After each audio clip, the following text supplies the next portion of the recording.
नमस्कार. रामकृष्ण हरी. मला सांगताना खूप आनंद वाटतो आहे की शेतकऱ्यांच्या जीवनामध्ये शेतीला पाणी पोचवण्याचं मोठं काम हे वर्षानुवर्ष फिनोलेक्स पाईप्सनेच केलं.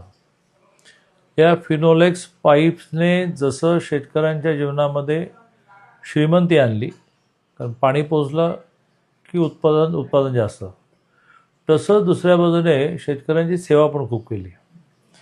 आज मला आनंद आहे की वारकऱ्यांना जवळजवळ 3 लाख रेनकोट्स आणि 3 लाख बॅग्स ते देत आहेत आणि ते माझ्या हस्ते देण्याचा कार्यक्रम झाला. मी पण गेली 5 वर्ष रेनकोटपासून, फोल्डिंग बेडपासून, टाळ मृदंगापासून खूप गोष्टी देत असतो आणि मला असं लक्षात आलं की हे देण्यामध्ये मोठा आनंद आहे. फिनोलेक्सचं फक्त वारकऱ्यांनाच देणं चाललं आहे असं नाही, तर समाजातल्या सगळ्या स्तरामध्ये जी जी मदत लागेल ते फिनोलेक्स करत असतं. पांडुरंगाचे आशीर्वाद त्यांना मिळोत. खूप शुभेच्छा.